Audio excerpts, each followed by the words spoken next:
Okay, can somebody confirm you can hear me? I can hear you. Thank you. Thank you. I can hear. Thank you. Why is that coming up?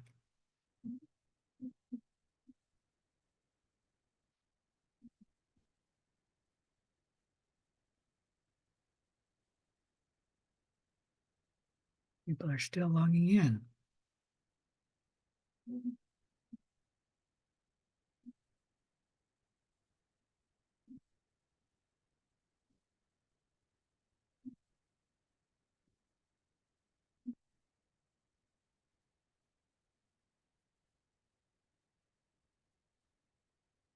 That's interesting.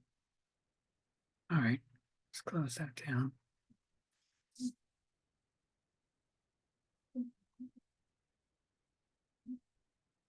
All right, let's begin. This is the Monday, Wednesday lab, 6:30 to 8:20. I will be here to talk to you about the lab, and then I will turn it over to you guys to finish the lab, but I will stay on Zoom until the last student logs out. Once the last student has logged out, then I will log out as well. But I am here to help you, and I'll stay as long as the last student is here or until about 8:20. I've already talked to you about the course information and the textbook. There actually is no textbook for the lab. Everything will be online.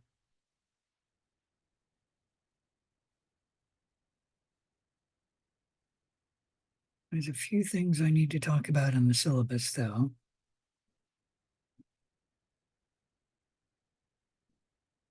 Microscope use in lab. We'll talk about that when we get to working with the microscope. You are expected to know about the microscope, but obviously you will not be using at least a real microscope.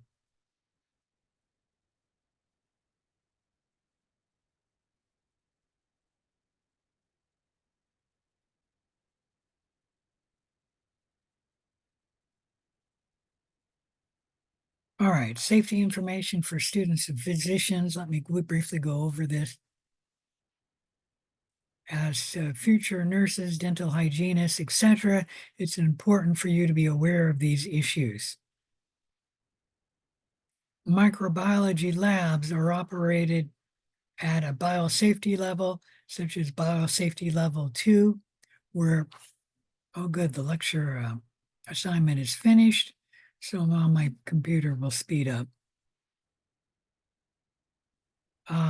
Biosafety level 2, where personal protective equipment is worn, such as a lab coat, gloves, goggles, etc., required to work in the lab, and access to the lab is restricted by the laboratory director when work with various infectious agents is in progress.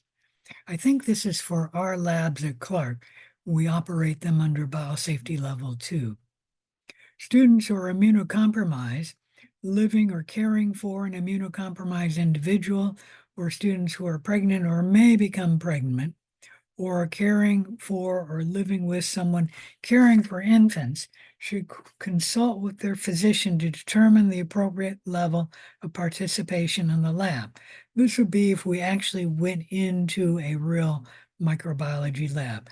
Everything we're going to be doing will be online, so you will not be exposed to microorganisms. But if you were going to be exposed to microorganisms, you should take this information into consultation with your physician to discern what level of risk you should take.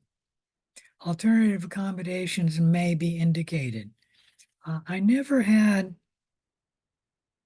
a student who was ever able at risk, except for I did have one student who was immunocompromised. Surprisingly, I've not had a student who was working with immunocompromised patients or people. And I have had students who were pregnant or were going to become pregnant.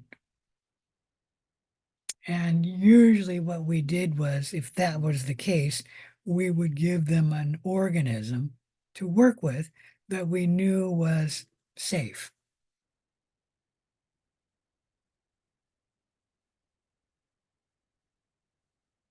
Students who work in Biology 260 only work in, they themselves only work in biosafety level 1 organisms. Biosafety level 1 organisms are the lowest risk. These are bacteria like E. cloacae, E. coli, Pseudomonas fluorescens, Serratia marcescens, Micrococcus luteus. Biosafety level 2 organisms are also organisms found in the microbiology lab, like Enterococcus faecalis. You probably don't know that one. Proteus mirabilis, Pseudomonas aeruginosa, you may have heard of. Shigella dysentery, I'm sure you've heard of. Shigella. Staphylococcus aureus, I'm sure you've heard of. The others you may have not heard of. Staphylococcus pneumoniae, you may have heard of.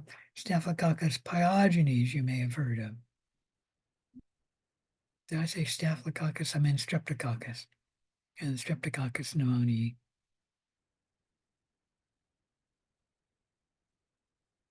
Laboratory safety rules are put in place, and we go over them in the first week of class. Although we're not going to be physically meeting in the campus microbiology lab, learning our lab safety protocols is a required component of this course. Many nursing programs also report that safety is one of the main skills that they want their students to learn. Safety is of primary importance in the laboratory. The attitudes and actions of persons working in the lab determine the level of safety. Never take shortcuts, which risks the safety and accuracy of the lab. You do not ever take anything of your personal belongings into a microbiology lab. What you do is when you walk in the door, you put things in the cubby hole or the little shelf, and then you walk from that area. That includes you put your books in there, your purse if you have it, your coat if you have it. This is the winter time. Anything that you don't want taken into the microbiology lab. You then walk over to the sink and wash your hands. So where the door is and where the cubby hole is, that region of the lab is considered outside the microbiology lab. And then when you walk over to the sink, that is where we consider the first part of the microbiology lab. Wash your hands, and then you go and dry your hands, obviously. Then you go and put on your lab coat, put on your gloves, excuse me, and if needed, put on goggles. So When you walk into the microbiology lab, we don't consider that part of the lab. It's not until you then walk further to the sink or any other part of the microbiology lab that we consider it part of the microbiology lab. Any questions about any of that? So any personal belongings you bring into the room are put in the cubbyhole so that they do not get exposed to microorganisms. And then you will be protected by your lab coat and your gloves. Obviously, you wash your hands before leaving also to help protect you so that you should not take any microorganisms home with you. And then your lab coat, it will be taken off. The gloves will be taken off and disposed of, the gloves. Only enrolled microbiology students and staff are permitted in the lab. All personal items are left in the cubby holes, and so they, we say, are not in the microbiology lab. Paper writing implements will be provided for you at each lab station. Cell phone use is not allowed in the lab. It should be in your book bag in the cubbyhole. If you do use a phone in the lab, it would be confiscated and you would not get it back until it has been sterilized. So we would either put it in a bucket of bleach or put it in the autoclave. Both of those things would destroy a cell phone. And then it could be returned to you. You could take it home after that. So if prohibited items are taken into the lab, they will be confiscated and only returned after they're either autoclaved or put into a bucket of bleach. You are allowed to take some personal items into the lab if you are wearing them, such as jewelry, watches, and obviously eyeglasses. All cultures you're working with are potentially pathogenic, so you keep hands, pencils, and other materials out of your mouth, your ears, your nose, etc. There is to be no eating or drinking in the lab, no smoking, gum chewing, or any other oral habit. You'll be wearing gloves, which are required while you're in the lab. While you're in a real microbiology lab, you should monitor yourself for symptoms of an infection, such as diarrhea, fever, abdominal cramps, and then call your healthcare provider if this were to happen. This has never happened, actually, at Clark College, but you should monitor yourself if you were to go into a real microbiology lab, which we're not going to do because we're having the lab online. We have a document entitled Information for Students and Physicians, which is found on the class website. You must wear proper attire in the microbiology lab. Closed-toed shoes must be worn at all times. Women have some fancy shoes, which are open-toed, and then sandals, thongs on your feet cannot be worn in the microbiology lab. We require closed-toed shoes at all times to provide protection for your feet in case something is spilled or dropped and then it hits your shoes. Even tennis shoes give you some protection, which something like sandals would not.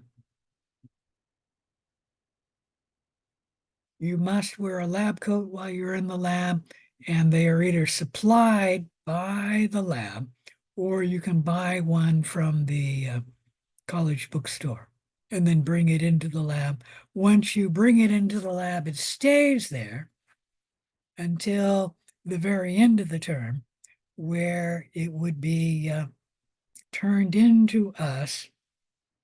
It would be autoclaved and then washed and then can be picked up at that point and then taken home. So before that time, your lab coat Once it's brought into the lab, it stays in the lab. And then if one is supplied for you, it stays in the lab.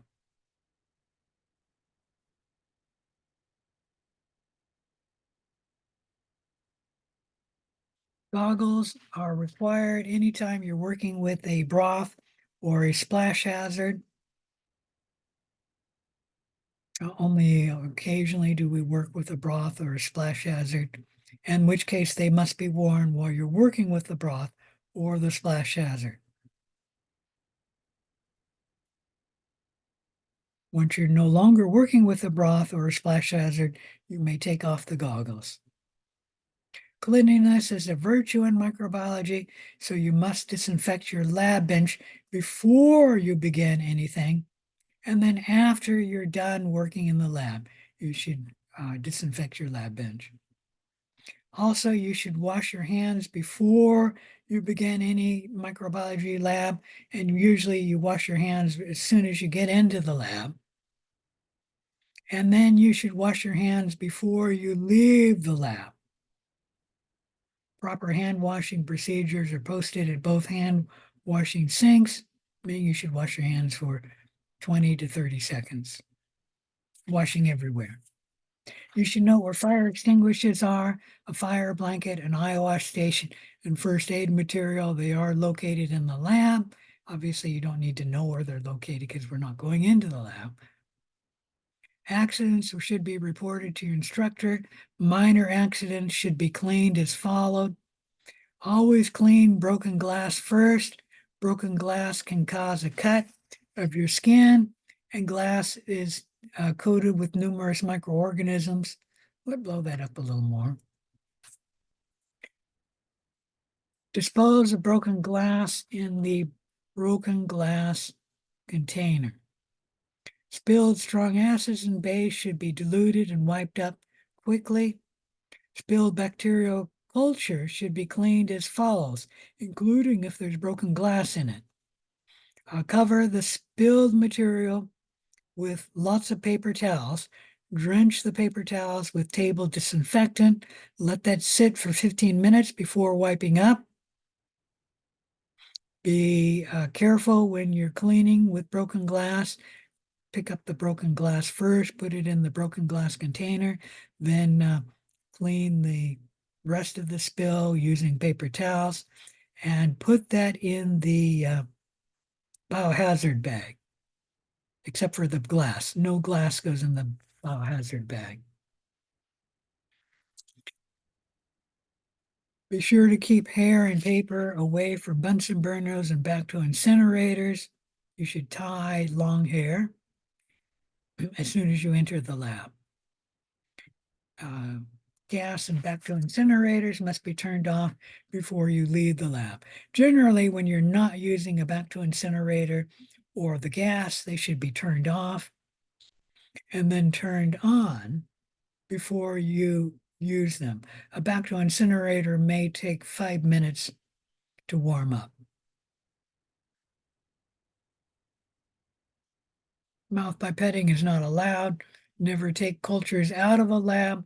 Samples may be brought into the lab only when authorized by the instructor. If you have a cut or a sore on your hand, you should wash your hands normally, then apply a Band-Aid, and then put the glove over the Band-Aid. As always, wash your hands again when you leave the lab. If you want to put on a new Band-Aid, you may at that point. And we do have Band-Aids in the lab. All microbiological cultures must be labeled completely with your name, the date, the nature of the specimen, and the specimen used, meaning the media used. You may optionally put the temperature the specimen was grown at. Old specimen must be discarded properly in the following ways. Agar plates should be discarded in the biohazard container.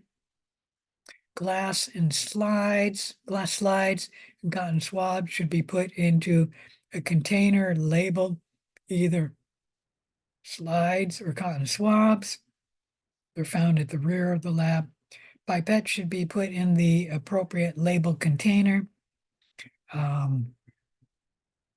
If it's glass, it's put in the glass pipette container. If it's plastic, it can be put in the trash can if it has no microbes on it.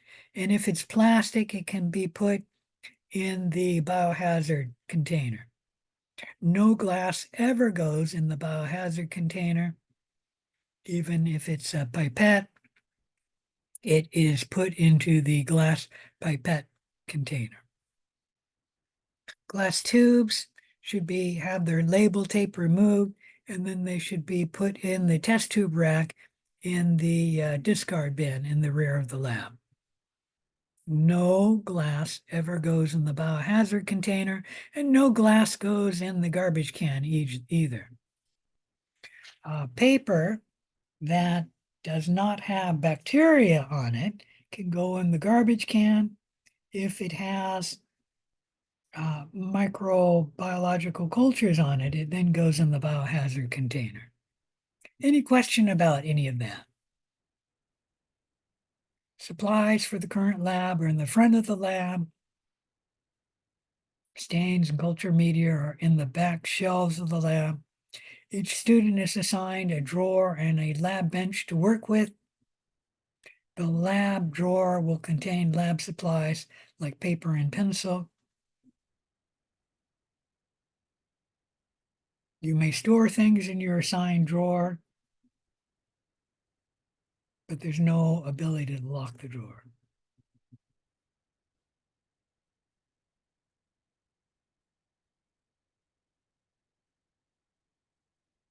Remember that the place where you store your books and your bags, your coat, is considered outside of the microbiology lab. And you have to walk in further to enter the microbiology lab. You're required to follow these rules. You don't need to really do it because we're not going to go in the lab, but you should know that you have to follow the lab safety rules. All right, any questions about any of that? So in the first lab, we'll go over lab 00, and this will be lab safety training, which will be largely what I've already gone over.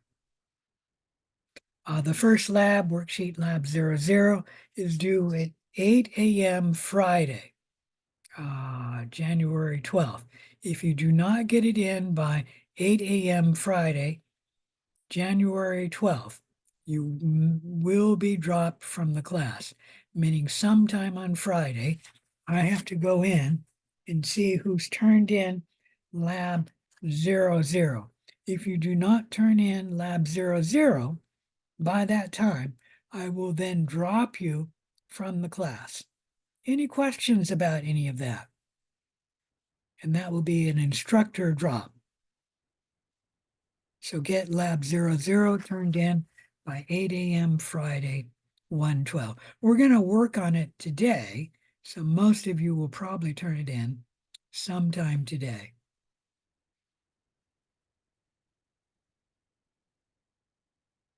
And that's it for today. So let's go to lab 00. Already got that up here. Lab 0. Oop, I got the wrong one here.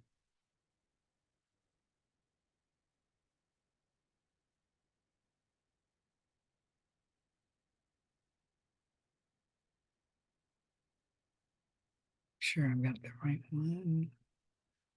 I see, I don't have lab 0, the teacher edition.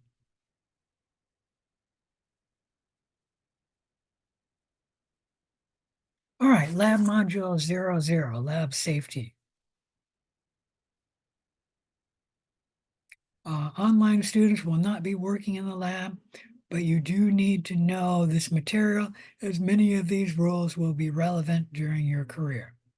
Primary learning objective for today's lab is to, 1, be able to distinguish between safe and unsafe laboratory practices, 2, understand where relevant safety equipment is located in the lab, and we're not really going to go over that, and because we're going to do it online. And then 3, understand how to safely dispose of contaminated materials, as well as how to work in a microbiology lab. Microbiologists are expected to observe a number of safety rules as they're working with potentially pathogenic organisms. You're not going to be actually performing any of these activities, as everything we're going to do is online, but it is important for you to understand the guidelines required to create a safe laboratory environment. Safety precautions include wear proper attire, see figure 1, which includes a clean lab coat that covers your lap when sitting, disposable gloves, closed-toed shoes, and if you're working with a splash hazard, wear goggles. Lab coats, goggles, and gloves are supplied by the lab, and they must be removed before leaving the lab. These items remain in the lab for the duration of the quarter. Additionally, obviously, gloves will be discarded with the trash, but additionally, hands must be washed thoroughly with soap and water. Long hair should be tied back. Absolutely no food or drink in the lab or use of any electronics like a phone or a calculator. Absolutely no personal items are allowed in the main part of the lab, which we'll call part of the lab, including cell phones. Those things should be stored in with your book bag in the cubbyhole, which we consider outside the lab. And it's inside the room, but next to the lab door. We consider that outside the lab. Any items brought into the main part of the lab will be confiscated. It will not be returned to you until after they've been soaked in bleach for 15 minutes or they've been autoclaved. That includes electronics, which would destroy the electronics. Here's probably a laboratory assistant wearing proper laboratory attire, closed-toed shoes, a lab coat, gloves. Their hair is tied back, and I can't tell if they're wearing glasses or goggles, but they're wearing something.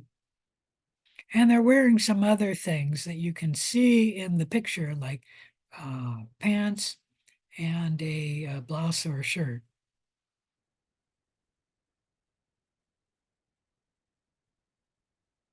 No food or drinks in the lab.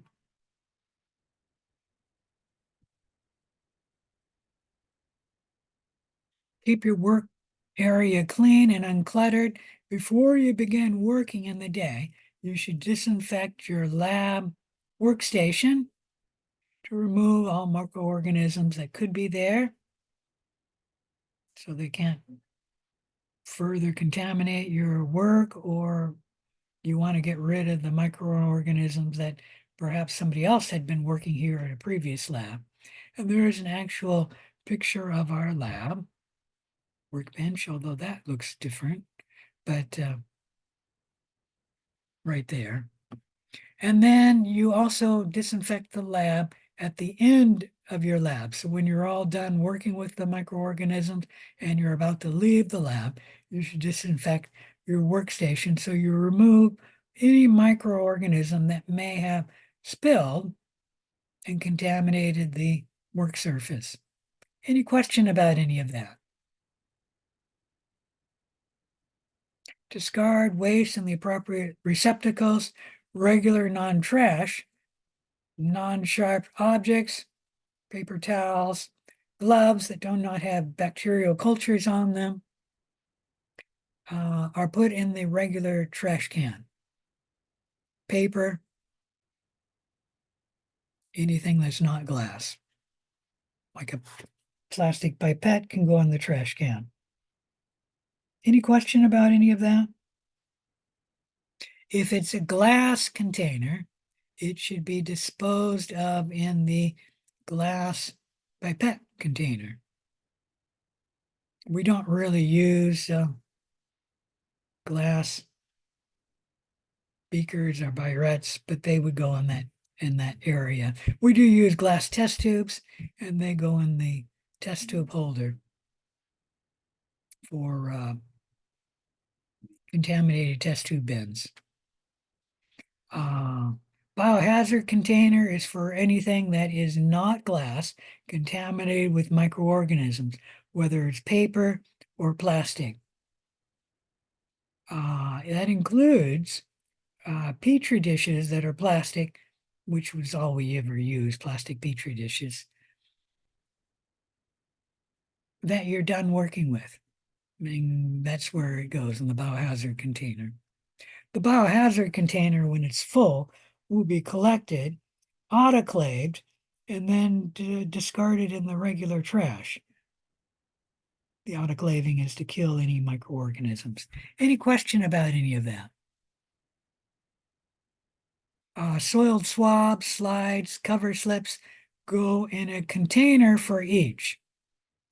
Slides will have a container with bleach in it. You put the slides and the cover slips in those containers. Swabs go in a container which also has bleach in it for swabs. Let me see if I can see that here. Sometimes we have them on the lab bench for swabs, but I don't see one there. Report all spills and accidents immediately, no matter how slight. Cover the spill with paper and then saturate it with a disinfectant. Allow it to soak for 15 minutes before cleaning it up with more paper towels. Obviously, if there's broken glass in there, clean up the broken glass first. Put the broken glass in the broken glass container. And then the paper towel and anything else in the biohazard container.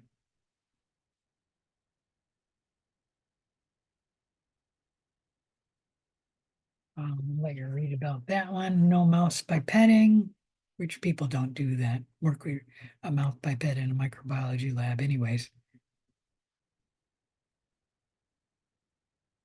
Never leave a lit Bunsen burner or a Bacto incinerator turned on. When you're done using them, turn it off. That's a Bacto incinerator, by the way. It heats up. It's got stone on the inside. You can see it's red from hot. And then you put the tool you're working with inside to sterilize it. And what you do is you just wait until it turns red, which actually I can see it's turning red right there. And then you can take it out and let it cool before you use it.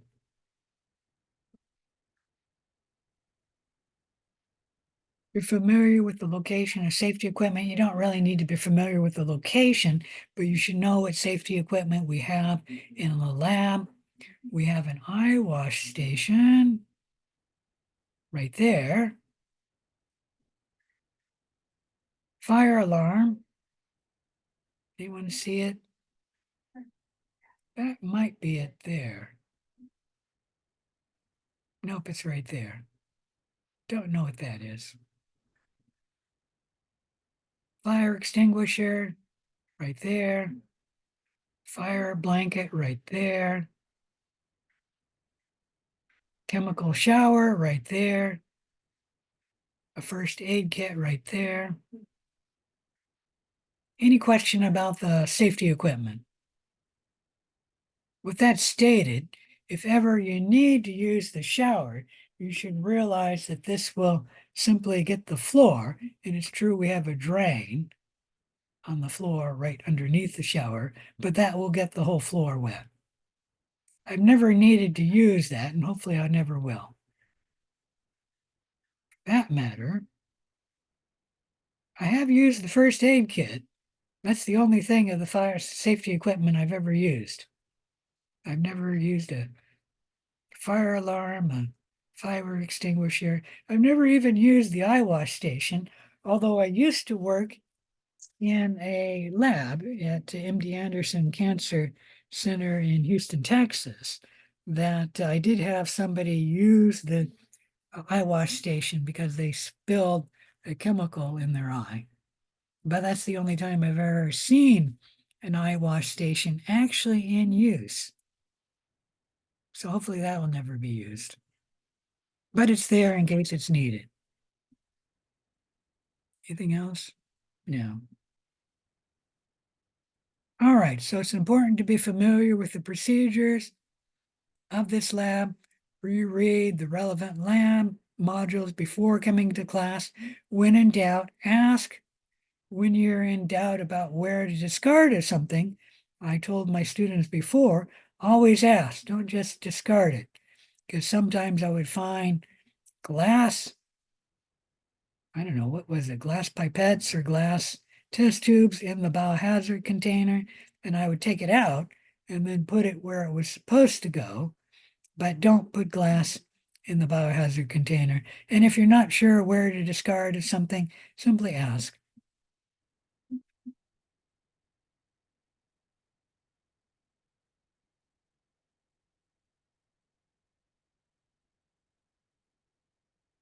All right, the final 2 pages document the detail of the lab safety rules that apply to microbiology at Clark.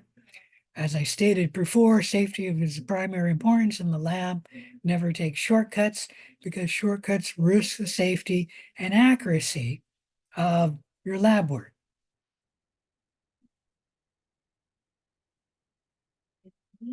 You are required to follow these rules, and if you're coming into a real microbiology lab, you would sign an agreement saying that you agree to follow these rules. Because we're online, we don't do that.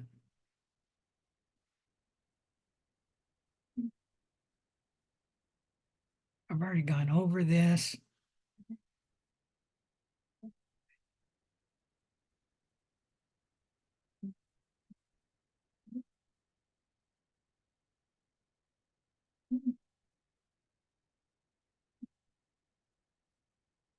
Closed-toed shoes must be worn at all times in the lab.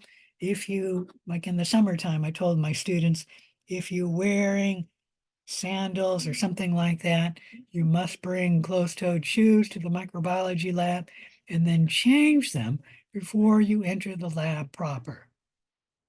Lab coats are also required to be worn and completely buttoned up. And the lab coat must stay in the lab for the duration of the term. Goggles are required anytime you're working with a broth or a splash hazard. Generally, we do not use goggles in the lab, but occasionally we use either a broth culture or you're working with something like a splash hazard, like when we're doing the gram stain. Let's see, the Bristol Violet as well as the not the washing, but the decolorizing step would be dangerous if you got it in your eyes. So you have to wear goggles. Goggles are disinfected with UV light so that even though they're stored in the lab and a previous lab student used them, they're disinfected before you use them with UV light.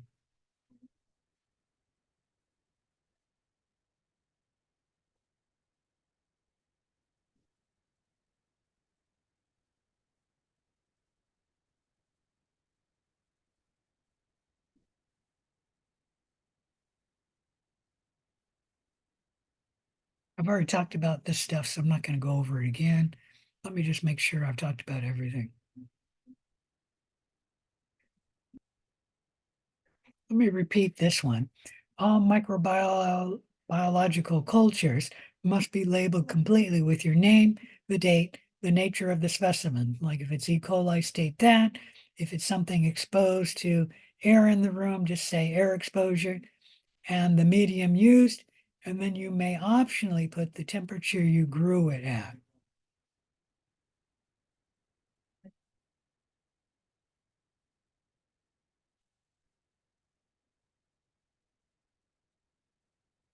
All right, one other thing I wanted to talk about. There was one other thing, if I can remember what it was.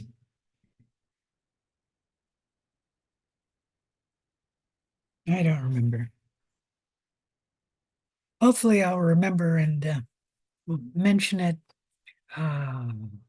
before you go today, or I'll mention it at the next lab. Oh, when you're coming into a real microbiology lab, what you should do is you come into the lab, put away your books, your coat, etc. Go walk to the sink and then wash your hands. Put on the lab coat, put on the gloves, come to your lab workstation, your bench, disinfect the bench, and then begin working. When you're all done, you disinfect the lab bench,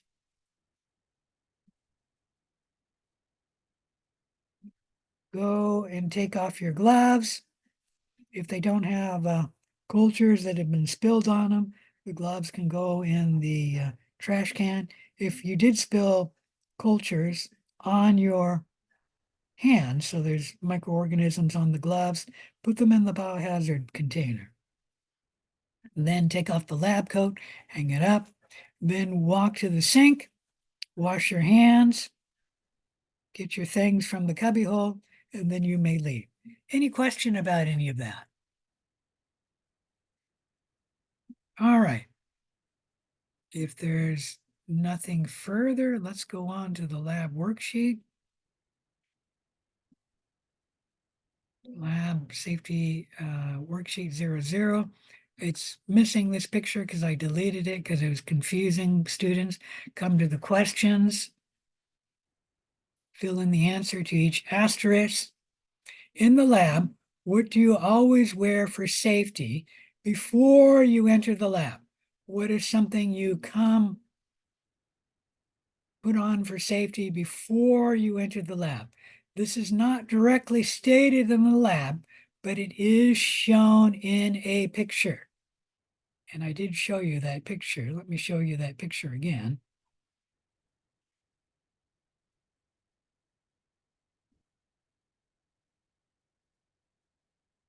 Actually, you can probably see it on some of those students, but this one would be better.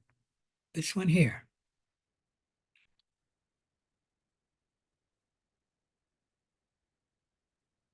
Gloves. No, and I'll tell you why in just a minute. As soon as I can get to the questions. There we go. It says, what do you put on before you enter the lab? The gloves are already inside the lab. So obviously you're not putting them on before you enter the lab. Closed-toed shoes. Closed-toed shoes is correct. That is one of the answers. Now for rule 1, you have to have 4 answers because there's 4 asterisks. Simply don't erase an asterisk.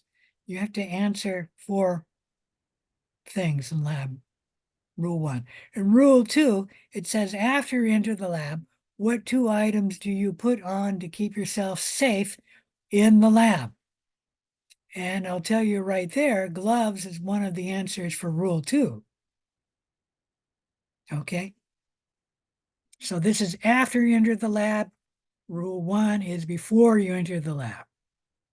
Rule 3, look up safety data sheet online. Each chemical in the lab has a safety data sheet, an SDS, that describes something about the chemical. Provide at least a phrase for each answer. So a one-word answer is not acceptable. And you need 1, 2, 3, 4, 5 different topics that describe the chemical in the safety data sheet. Any question about rule 3? Safety data sheet is a sheet we have for each chemical that is in the lab. And that includes something like sodium chloride. All right, rule 4, know the location of your safety equipment. Name 5 items of safety equipment found in the lab.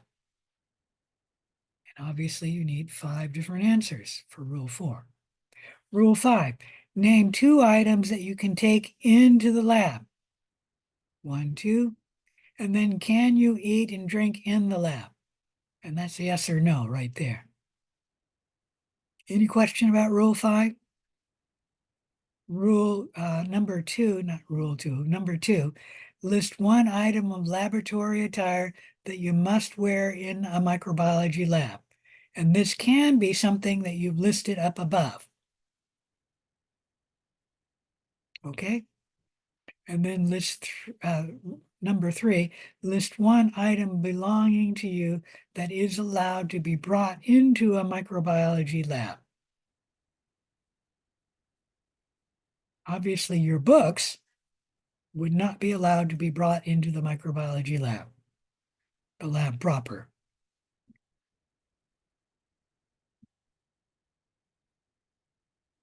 Four, list one item belonging to you that is not allowed in a microbiology lab. And then five, submit this file by 8 a.m. Friday of week 1 in the folder for worksheet lab 00, or you will be dropped from the class. I'm going to use this lab for who is attending this class for week 1, lab week 1. Any questions about this? If not, go ahead and start working on this worksheet, and I will be here until the last student logs out. The worksheet is locked. The lab